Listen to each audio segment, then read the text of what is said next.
Bonjour, book club. Oh, what a beautiful day. Look at this. Hot chocolate and marshmallows and books. Does it get any better than this?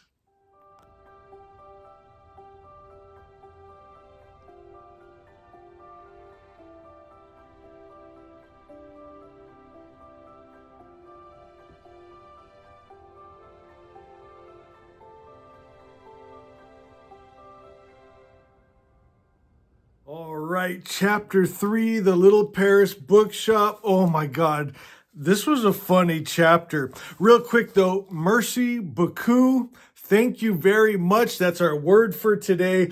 And I mean it. Thank you guys. I think I had mentioned a couple years ago I had a book club. I was the sole member. It was kind of stupid. So I'm so grateful to have you guys here. I'm having so much fun. So right off the bat, I'm laughing. There's so much to unpack here. Did you guys enjoy chapter 3? So he's fighting with a customer. No, Monsieur Perdue said again the following morning. I'd rather not sell you this book. And then get this, he pries it from the lady's hand. Can you imagine being in the bookstore, pick out a book, and they pry it out of your hand, saying, that's not the book for you. Of the many novels on his barge, the vessel moored on the Seine, that he had named Literary Apothecary. And you know, I was thinking, I love that name. We haven't named our book club yet. What do you think of that? Literary Apothecary Book Club? Let me know what you think. Or if you have any other ideas too. If you guys want to keep this going, I mean, when we finish this book, we'll get another book and just keep going because I love doing this. So she had inexplicably chosen the notorious bestseller by Max Jordan, The Earmuff Wear from the Third Floor. So you remember this new famous author that moved into Perdue's building. And what's this with the earmuffs? Why does he wear earmuffs? Did you guys ever see Something About Mary? Do you remember Warren that wore the earmuffs? And when Ben Stiller pulled the baseball, he's trying to do a magic trick and pretend like he pulled a baseball from his ear, and Warren beat the shit out of him. I laughed till I cried. If you didn't see that, you might want to look that up. It's hilarious.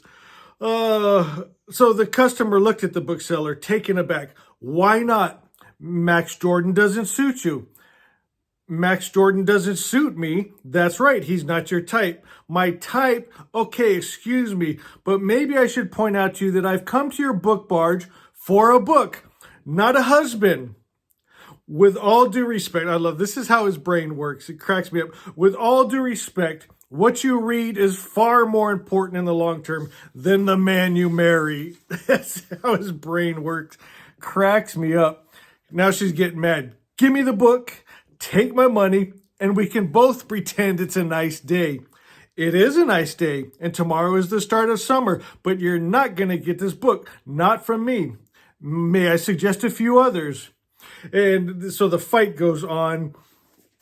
And then, and then I love this part here. He says, surrender, right? They've been fighting. Finally, he's telling you, just surrender to the treasures of books instead of entering into pointless relationships with men. So now he's crossing a line here. He's getting insulting, telling her not to be chasing a relationship with men when you have books, then he goes on about going on crazy diets because you're not thin enough or you're not stupid enough for this guy. And anyway, now she's getting angry. And then he says, books keep stupidity at bay.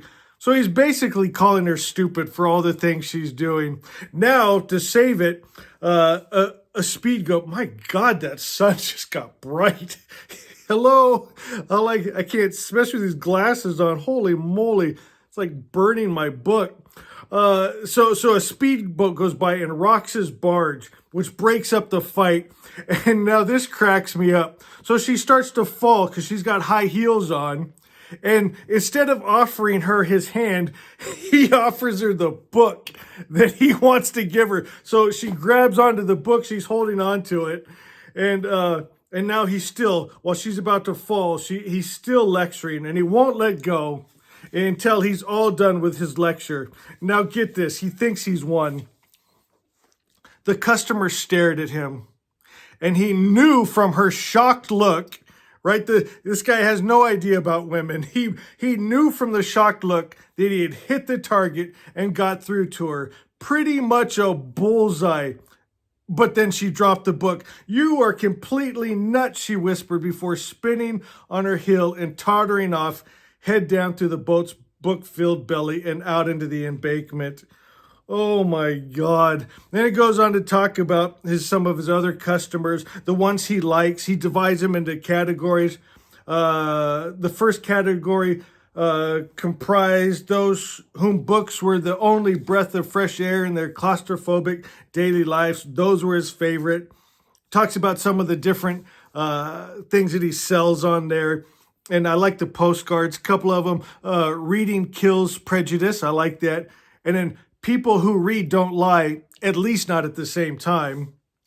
What else stuck out to me? Oh, do you know, I did notice he was talking about the customers he don't like, the ones that walk in and don't say bonjour or look at him.